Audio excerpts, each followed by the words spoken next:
Ready? I need to take this off.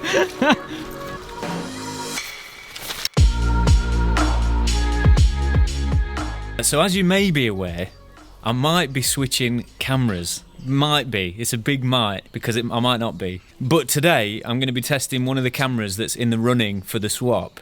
That is the Sony A7siii, and I'm going to be comparing it to the R6 that I've got here. And I know they are two completely different cameras in completely different price brackets, so it's a bit unfair, but I love the R6, so I just want to know if the A7siii is worth the extra money to upgrade to or not. So that's what I'm going to be testing today.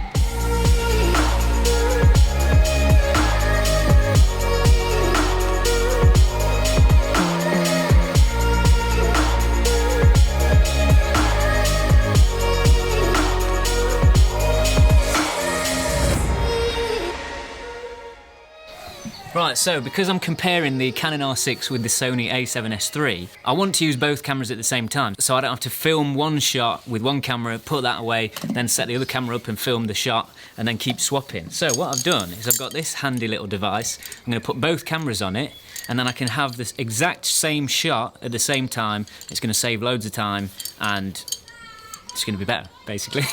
Sorry if you can hear shouting in the background, by the way. It's a load of silly people.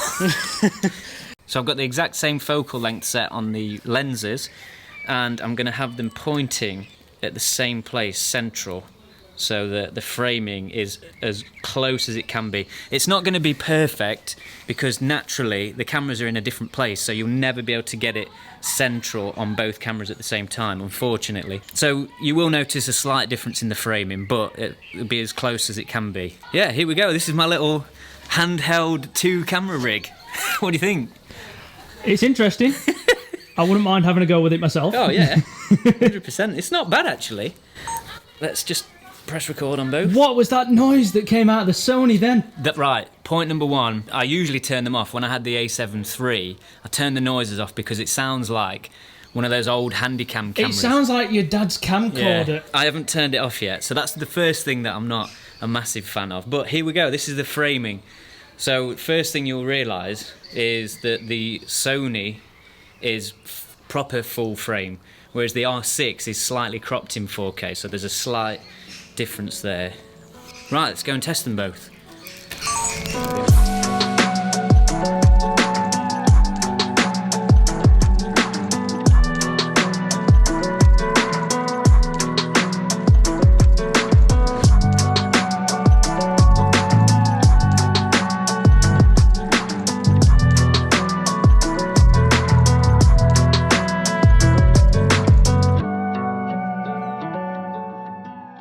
So I just want to say a massive shout out to Hire a Camera, who are an incredible camera gear hire company based in the UK, and they lent me the A7S III to test for this video. They did not pay me, so everything that I talk about in this video is 100% honest and my own feedback based on the tests that I did myself. And I highly recommend them if you need anything for a job that you're doing. If you want to know more about them, there'll be a link in the description, so definitely go and check them out and tell them Sam says hello.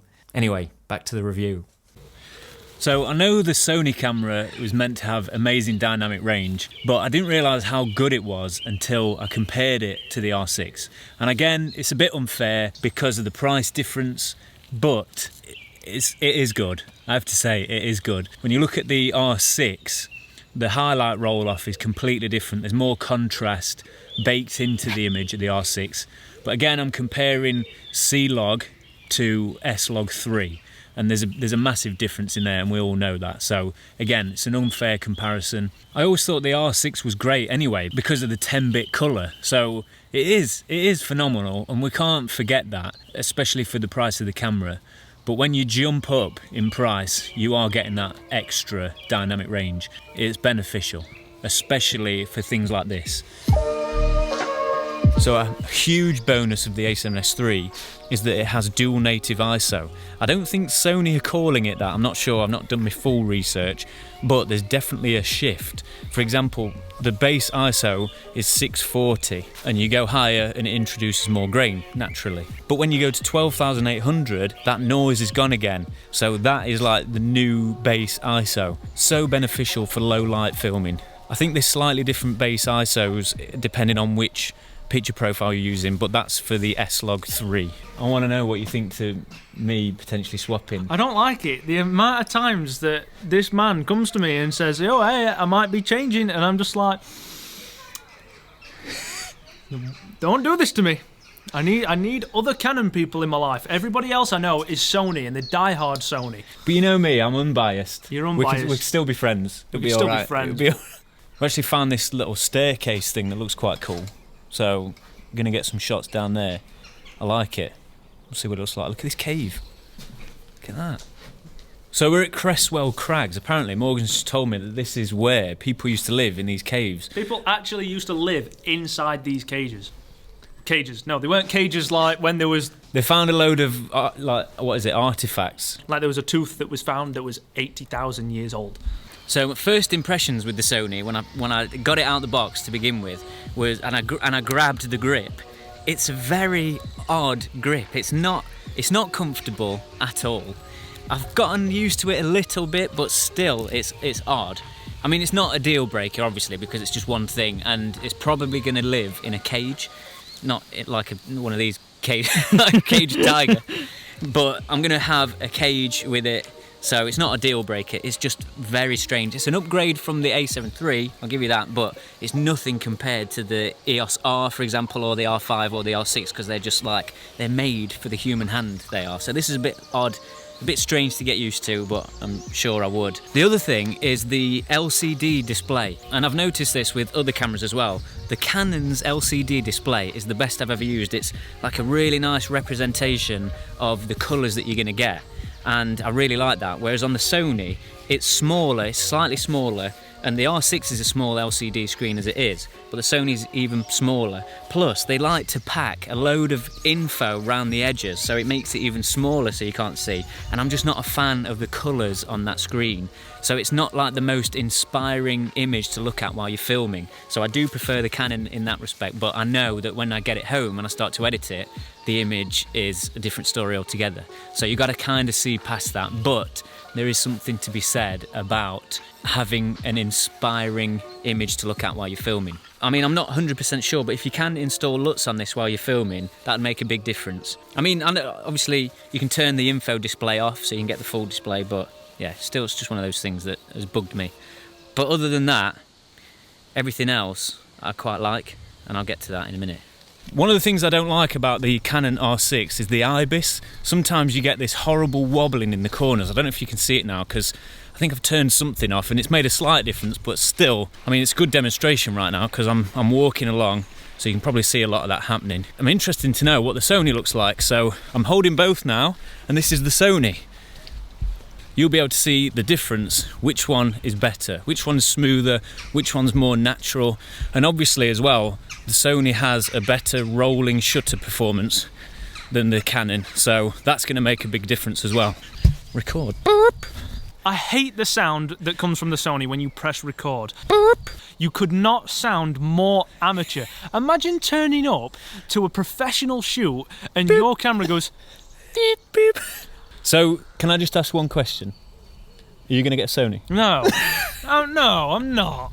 I'm not going to get a Sony. Right, I'll tell you, so it's safe to say Morgan's not a fan. I could turn it off, actually. I'll turn it off. I'm getting hungry, I am. I don't blame you.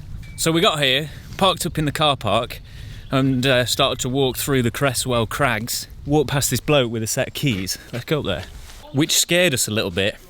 We thought we'd best look on the website to see what time this place closes, and it says 5. Well, it's 20 past 5 now already, so we just hope we can get out. Look at this, by the way.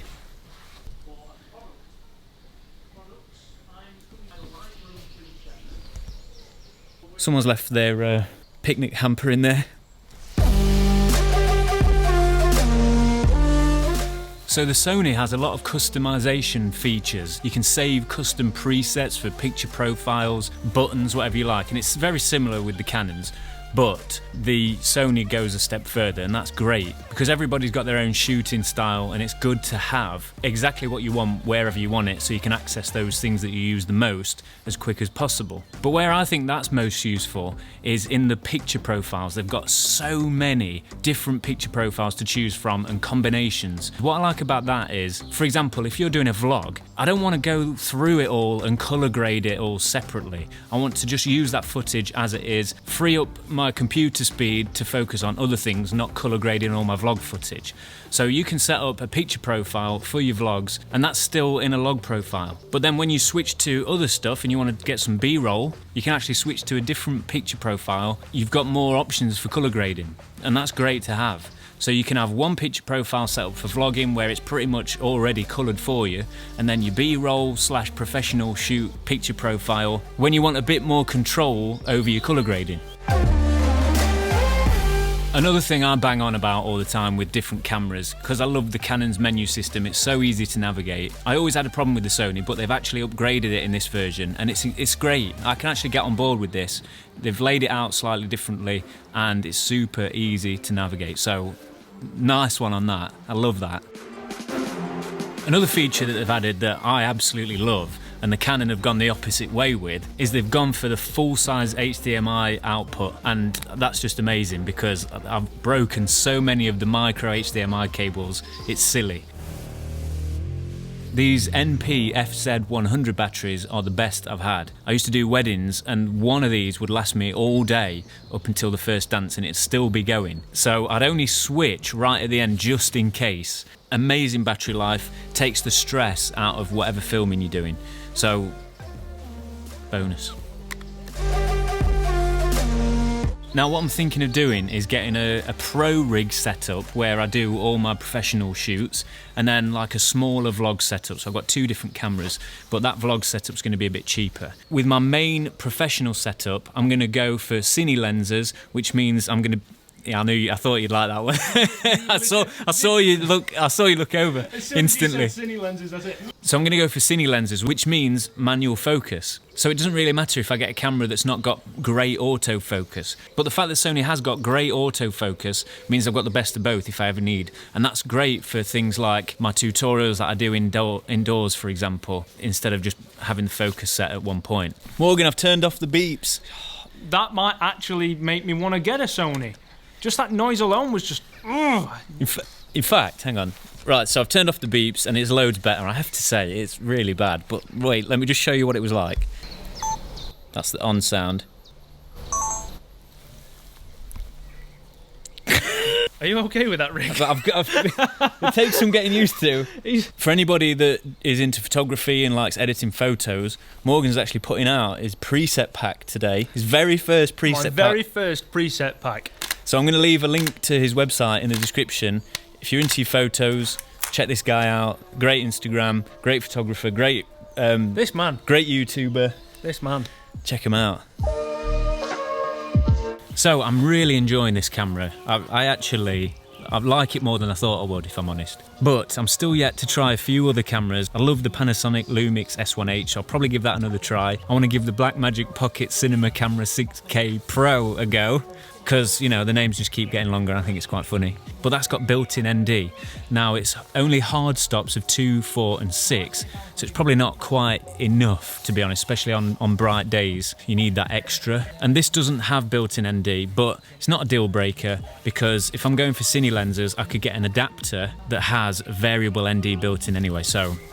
yeah, we'll see. There's a few more things to try, but I have been enjoying this. And if you've enjoyed this video and you're thinking about what camera you might get next, definitely keep following along because there's loads to come.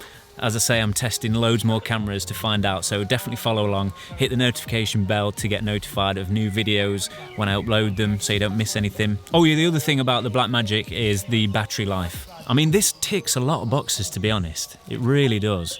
So it's a strong contender. I'm hungry now, so let's go. So this is what happens when you're late to a park. You get locked in. So what we're going to have to do is jump over. I don't know if I'm going to be able to do it. Not with my bag on. Ready? I need to take this off. He's done it! Could have done it with the bag maybe. It's a bit dark. It was a bit dark. But anyway, seen a bit. Have you seen School of Rock? I have seen School of Rock. I bet. How old were you when that came? Yeah, but did you go and see it at the cinema? No. What year did it come out? I don't know, but I was about 17, perhaps. 17. So, and I went to see it at the cinema about 6 or 7 times because I was into What year do you think that was? When did it come out? School of Rock came out in 2003. 2003. 2003. So how old do you think I was in 2003? I don't know. 3 years old. 3? You were 3? Well, at the time of the film coming out, I think I was 2 years old because I'm born in October. So that feels like a summer movie to me. I was 14. So, whoa! So while I was 14, I was just starting to learn guitar, and you were 3. And I was still... You were 3? You were learning how to go to the toilet. I was still pooing in my pants. Mate, I'm starving, I am, are you? Yeah. Spoons! It's got to that point now, I've just got stomachache. Isn't that bad? Yeah, I'm hungry. Plus, my arm aches, so I'm sorry if this is shaky. My arm aches from holding this rig. Why your arm aches? Because I'm vlogging. With 2 cameras. I'm vlogging with 2 cameras right now. Right, let's go spoons. Spoons! Spoons! Subscribe! Do all that stuff. Subscribe. Thanks for watching. Have a great week. See you in the next one after we've got some food. So this is worrying. Remember when I said, I was going to say, the gate's closed but it's unlocked, it's open. That actually really worried me then because I thought we were locked in and there was no one about. But then it automatically came open and we were good to go. Morgan's jamming out some